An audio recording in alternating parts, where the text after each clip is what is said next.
ಎಷ್ಟು ಹೆಣ್ಣು ಮಕ್ಕಳು ಇವತ್ತು ಮುಂದಿನ ಮಾಧ್ಯಮದ ಮುಂದೆ ಅಥವಾ ರಾಜಕಾರಣದಲ್ಲಿ ಬರೋದಕ್ಕೆ ಎಷ್ಟೋ ಹಿಂದೆಜ್ಜೆ ಆಗ್ತಾರೆ. ಅಂಥದ್ರಲ್ಲಿ ನೀವು ದಿಟ್ಟವಾಗಿ ಹೋರಾಟ ಮಾಡಿ ಸತತ ಸೋಲು ಗೆಲುವುಗಳನ್ನು ನೋಡ್ಕೊಂಡ್ ಬಂದಂತಹ ಹೆಣ್ಣು ಮಗಳು.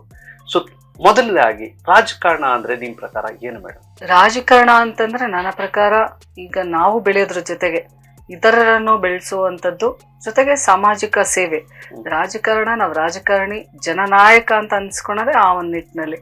ಇವತ್ತು ನೊಂದಂಥವ್ರಿಗೆ ಹಾಗೂ ಕಡುಬಡವ್ರಿಗಾಗಿರ್ಬೋದು, ಇವತ್ತು ಸಾಕಷ್ಟು ಜನ ಮಹಿಳೆಯರಿನ ವಿಶೇಷವಾಗಿ ಅವರಿಗೆ ಬೆಳಕು ಚೆಲ್ಲಬೇಕಾಗಿದೆ, ಅವ್ರನ್ನ ಒಂದು ಹೊರ ಪ್ರಪಂಚಕ್ಕೆ ತರಬೇಕಾಗಿದೆ. ಎಷ್ಟೋ ಜನ ಇನ್ನ ಮನೆ ಹೊಸಲು ಬಿಟ್ಟೆ ಆಚೆ ಬಂದಿಲ್ಲ ಗ್ರಾಮೀಣ ಪ್ರದೇಶಗಳಲ್ಲಿ.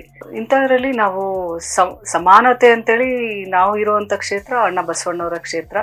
12ನೇ ಶತಮಾನದಲ್ಲೇನೆ ಮಹಿಳೆಯರಿಗೆ ಸಮಾನತೆಯನ್ನ ಕೊಟ್ಟೋದಂಥವ್ರು. ಅಂತ ಒಂದು ನಾವು ಕ್ಷೇತ್ರದಲ್ಲಿ ಇದ್ದಾಗ ಬರೀ ಬಾಯಿ ಮಾತಲ್ಲಿ ಮಹಿಳೆಯರಿಗೆ ಸಮಾನತೆ, ಮಹಿಳೆಯರಿಗೆ ಎಲ್ಲಾ ಸೌಲಭ್ಯಗಳು ಸಿಗ್ಬೇಕು, ಎಲ್ಲಾ ಕ್ಷೇತ್ರದಲ್ಲೂ ಇರಬೇಕು ಅನ್ನೋವಂಥದ್ದೆಲ್ಲ ಕಾರ್ಯರೂಪಕ್ಕೆ ತರುವಂಥದ್ದಾಗಿರ್ಬೋದು. ಯುವಕರಿಗೆ ಹೆಚ್ಚಿಗೆ ನಾವು ಪ್ರೋತ್ಸಾಹವನ್ನ ಕೊಟ್ಟು ಯುವ ಜನತೆಗೆ ಹೊಸ ಹೊಸ ಆಲೋಚನೆಗಳಿರುತ್ತೆ, ಅವ್ರಿಗೂ ಒಂದು ಆದ್ಯತೆಯನ್ನ ಮಾಡಿಕೊಡೋದ್ರ ಜೊತೆಗೆ ವಿಶೇಷವಾದಂತ ಎಲ್ಲ ಒಂದು ಸಮುದಾಯಗಳನ್ನ ಒಗ್ಗೂಡಿಸ್ಕೊಂಡು ಒಂದು ಸ್ವಸ್ಥ ಸಮಾಜವನ್ನ ಕಟ್ಟುವಂಥದ್ದು ರಾಜಕಾರಣಿಗಳ ಒಂದು ದೊಡ್ಡ ಜವಾಬ್ದಾರಿ. ನನ್ನ ಪ್ರಕಾರ ರಾಜಕಾರಣ ಅಂತಂದ್ರೆ ಜನರ ಸೇವೆಗೋಸ್ಕರ ನೀಡಿರುವಂತ, ಭಗವಂತ ನೀಡಿರೋದಾಗಿರ್ಬೋದು, ಜನರು ಒಂದು ಕೊಟ್ಟರ ಅವಕಾಶ ಆಗಿರ್ಬೋದು, ಅವರ ಸೇವೆ ಮಾಡೋದಕ್ಕೆ ನೀಡಿರುವಂತ ಒಂದು ಅವಕಾಶ ಅಂತ ಹೇಳಕ್ಕೆ. ಆದ್ರೆ ನೀವ್ ಹೇಳ್ದಂಗೆ ನಿಜವಾಗ್ಲೂ ಹೆಣ್ಮಕ್ಳು ಹೊಸಲು ದೊಡ್ಡ ಬಂದ್ರೆ ಈ ರಾಜಕಾರಣದಲ್ಲಿ ಬದುಕೋದಷ್ಟು ಈಸಿ ಇದೆಯಾ?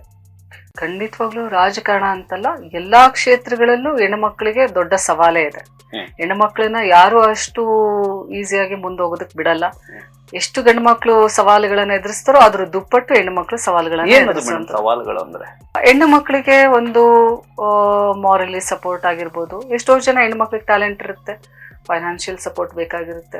ಎಲ್ಲಾ ರೀತಿಯಲ್ಲೂ ಇವತ್ತು ಹೆಣ್ಣು ಮಕ್ಕಳಿಗೆ ನಾವಿದೀವಿ ನಿಮ್ಮ ಜೊತೆಗೆ ಅಂತೇಳಿ ಧೈರ್ಯ ತುಂಬುವಂತ ವ್ಯಕ್ತಿಗಳು ಬೇಕಾಗಿರ್ತಾರೆ. ಇವತ್ತು ಅಂಥದ್ರಲ್ಲಿ ಎಲ್ಲೋ ಹೆಣ್ಮಕ್ಳು ಮುಂದೆ ಹೋಗ್ತಾ ಇದಾರೆ ಅಂತಂದ್ರೆ ಕಾಲ್ ಜಗ್ಗಿ ಕೆಳಗಿಳಿಯುವಂಥದ್ದೇ ಜಾಸ್ತಿ ಸಮಾಜದಲ್ಲಿ. ಒಂದು ನಿಟ್ಟಿನಲ್ಲಿ ಹೆಣ್ಣು ಮಕ್ಕಳು ಇನ್ನೂ ತೆರೆಮರೆಯಲ್ಲಿ ಸಾಕಷ್ಟು ಪ್ರತಿಭೆಗಳು, ಸಾಕಷ್ಟು ಹೆಣ್ಣು ಮಕ್ಕಳು ಒಂದು ಎಲ್ಲಾ ಒಂದು ಟ್ಯಾಲೆಂಟ್ ಇರುವಂತ ಹೆಣ್ಣು ಮಕ್ಕಳು ಇದ್ದಾರೆ. ಅವರಿಗೆ ಒಂದು ಶಕ್ತಿ ತುಂಬುವಂತ ಕೆಲಸ ಆಗ್ಬೇಕು ಅಂತೇಳಿ ನನ್ನ ಒಂದು ಅನಿಸಿಕೆ.